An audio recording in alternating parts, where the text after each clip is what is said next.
Fala galera do nono ano, tudo bem com vocês? Espero que vocês estejam bem. Sejam bem-vindos à nossa quinta aula de inglês, beleza galera?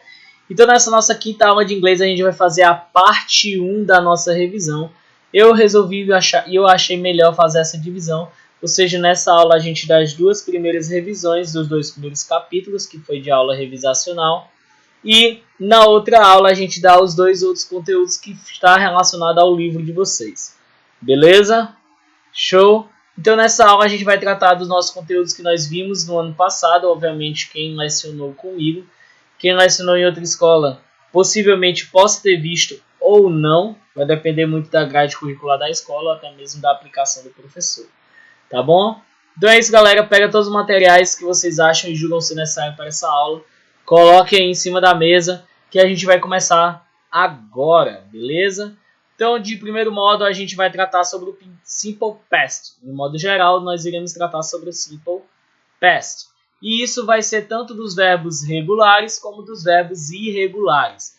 De modo geral, o Simple Past é usado para expressar ações ocorridas em um tempo determinado. Nos verbos regulares, nós utilizamos o sufixo ao final de cada verbo ed. E isso na afirmativa. Na negativa e interrogativa são outras situações. Mas na afirmativa nós colocamos o ed ao final. E já os verbos irregulares, eles possuem suas próprias formas únicas, né? E caso haja alguma ideia de, professor, como é que eu consigo decorar, como é que eu vou conseguir aprender, quais são as regrinhas, os macetes que eu consigo entender sobre os verbos irregulares? Não tem por onde correr, é sentar na cadeirinha, ler e estudar, certo? E aprender, beleza? Por exemplo, he studied a lot yesterday. Ele estudou bastante ontem. The dog barked a lot last night. O cão latiu bastante na noite passada. Last year, he lived in Washington, D.C. Ano passado, ele morou em Washington, capital. My mother cried a lot last night during the movie. Minha mãe chorou muito noite passada durante o filme. Lucy stopped drinking soda last month. Lucy parou de beber refrigerante mês passado. Lembrando que eu falei que eles sempre terminam com ed no final. Só que vocês conseguem compreender que algumas palavras elas estão diferentes da palavra original. Bark. Bark é uma palavra que ela não está diferente. Bark é latir. Late. To bark, latir. Com ed, latiu. Não mudou nada. Lived. Live, to live, morar, viver. Não precisa botar um outro porque vai ficar live it, né, no caso, mas não é live it, certo? Acrescenta só o D. Já no study e cry, que é study, to study, estudar, e to cry, chorar, né? Você vai retirar o Y e colocar ed. Por que isso ocorre? Porque todo verbo terminado em Y precedido de consoante, ou seja, todo verbo cujo termina no Y e antes desse Y tem uma consoante. Por exemplo, to play, que é P-L-A-Y. Eu não vou tirar o Y e colocar ed. Por quê? Porque antes do Y tem um A. Agora study, que é S-T-U-D-Y. O Y terminou em Y e antes dele é um D, que é uma consoante. Então eu vou tirar esse Y e colocar o I no lugar dele e depois terminar com ED. Outro também são as sílabas tônicas oxítonas na língua inglesa, levando um pouco de uma coisa que não existe na língua inglesa para dentro dela, né? Que são as oxítonas, paroxítonas e proparoxítonas. Então, a sílaba mais forte, se ela for a última do verbo, né? Se o verbo possui uma sílaba final, a última sílaba mais forte, e que ela se comporte da seguinte maneira, como consoante, vogal, consoante, você vai duplicar a última consoante e colocar ed. Por exemplo, a palavra to stop, que é um verbo regular e ele significa parar, a gente for fazer uma estrutura silábica da palavra stop, a gente vai dizer stop. A palavra top, ela é a palavra que tem mais sonoridade no verbo, ou seja, ela tem mais força no verbo. Quando isso ocorre e essa minha sílaba terminar em consoante, vogal, consoante, eu vou duplicar a minha última consoante, no caso de stop é o P e depois colocar ED, beleza? Na forma negativa e na interrogativa vai ser sempre utilizado o verbo auxiliar did. E galera, lembrando que o do e o does eles são usados no presente e o did, quando vai para o passado, ele qualquer sujeito e substantivo, e pronome vai ter que ter o did, não vai ter nenhuma flexão.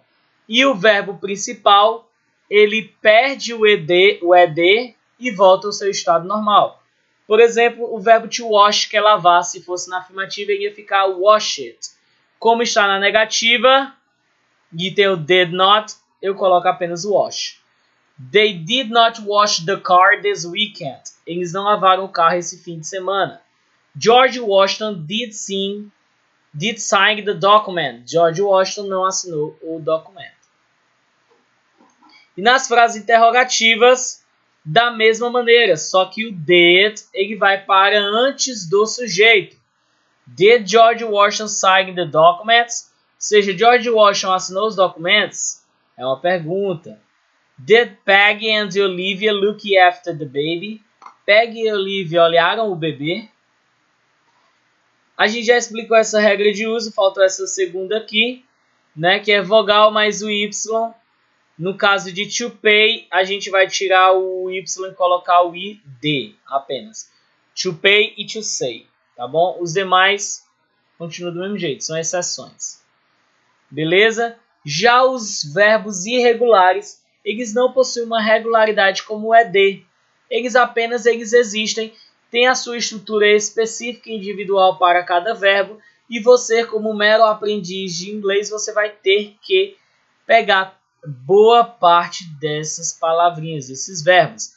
Existem os mais comuns, que é to go, to walk, to talk, to speak, to cry, to scream, certo?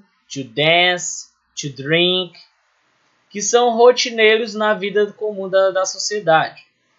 Então, por exemplo, na afirmativa, a gente vai flexionar o verbo para o passado, já que ele é flexionado, por ele ser irregular. Mas quando eu coloco na negativa e na interrogativa, o meu verbo ele não fica flexionado, ele volta ao seu estado normal. Por exemplo, my mother told me a story. Minha mãe me contou uma história. Quando eu digo minha mãe não me contou uma história, eu digo my mother didn't tell. Eu não vou dizer mais told, porque told é a flexão do simple past do verbo to tell, que é contar. Beleza? E na interrogativa do mesmo jeito. Did your mother tell you a story? Beleza? E na forma negativa a gente já tratou isso aí, né? Por exemplo, they did not sell the car this weekend. Eles não venderam o carro esse fim de semana. E Lúcio didn't see the document. Lúcio não viu o documento. E na interrogativa da mesma forma, só que com o did antes do meu sujeito. Did they sell the car this weekend? Ou seja, did they sell the car this weekend? Eles não venderam o carro esse fim de semana. Did Lúcio see the document? Lúcio não viu o documento. Beleza? E os verbos irregulares, eles podem ser classificados. Não é uma sequência concreta, mas eles podem ser classificados em 3 situações: uniform, biform e triform. Vai diferenciar a questão de uma regra para isso? Não. Vai apenas diferenciar quais tipos de verbos são uniforme, ou seja, eles são iguais em todos os aspectos, seja no infinitivo, no passado ou no passado do particípio, que é o nosso ado, ed, ido, falado, cantado, partido. Por exemplo, to cut, que é cortar. No passado vai ser o cut, sem o to. E no particípio também vai ser o cut sem o to. Ou seja, a mesma palavra para as três situações. Uniform. To put, que é colocar. Put, colocou. Put, colocado. To hurt, que é machucar. Hurt, machucou. Hurt, machucado. Professor, mas se isso cair na avaliação, como é que eu vou conseguir diferenciar se é passado, passado particípio ou infinitivo? Galera, ou presente, porque o presente também elimina o to, fica igual esse aqui, ó, cut. Galera, vocês vão ter que aprender. É simples, fácil e prático, é dedicação mesmo. Existem os be-form, por exemplo, aqueles que eles têm uma estrutura específica, mas dois dessa estrutura são iguais. Por exemplo, aqui, to build, no infinitivo ele se escreve de uma forma, no passado ele se escreve como built, e no passado do particípio ele também se escreve como built. Então, to build, que é construir, vai ter built, construiu, e built, construído. Beleza? To make, que é fazer, vai ficar made, fez, e made, feito. To send, que é enviar, vai ficar sent, enviou, e sent, enviado. E nós temos o tree form, que em todas as colunas ele é diferente. Por exemplo, to begin, que é começar. No passado ele é began, começou. E no particípio ele é begun, começado. Então nós temos to begin, began e begun. To begin, começar. Began, começou. Begun, começado. To speak, falar. Spoke, não é spook, é spoke. Spoke, falou. E spoken, falado. To see é ver.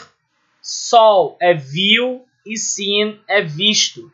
Beleza? Essa atividade é praticamente a mesma atividade da aula passada, que vocês vão refazer elas para poderem me entregar na nossa próxima aula. Tanto essa daqui como essa daqui. Beleza? E a atividade do pessoal da modalidade online vai me enviar pela Agenda Edu. E o pessoal da presencial vai escrever no caderno que na próxima aula a gente vai corrigir. Lembrando que em ambas as situações, tanto no online como no presencial, tem que ter esse cabeçalho aqui. A numeração da aula, que no caso é a aula 5.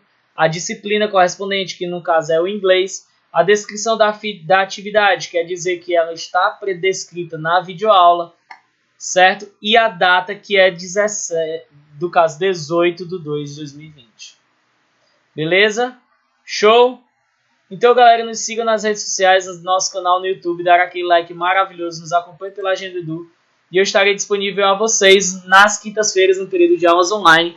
Espero que vocês tenham gostado dessa recapitulação que nós fizemos. E espero também que vocês estejam estudando para essa AC1, porque é muito melhor você começar bem agora do que você tentar buscar ficar melhor quando estiver perto e próximo à reta final. Beleza? Então estudem para que quando vocês chegarem perto da reta final, vocês ficarem tranquilos. Beleza? Então é isso, galera. A gente vai ficando por aqui. Até a nossa próxima aula. Tchau, tchau. Valeu, um abraço. Fui!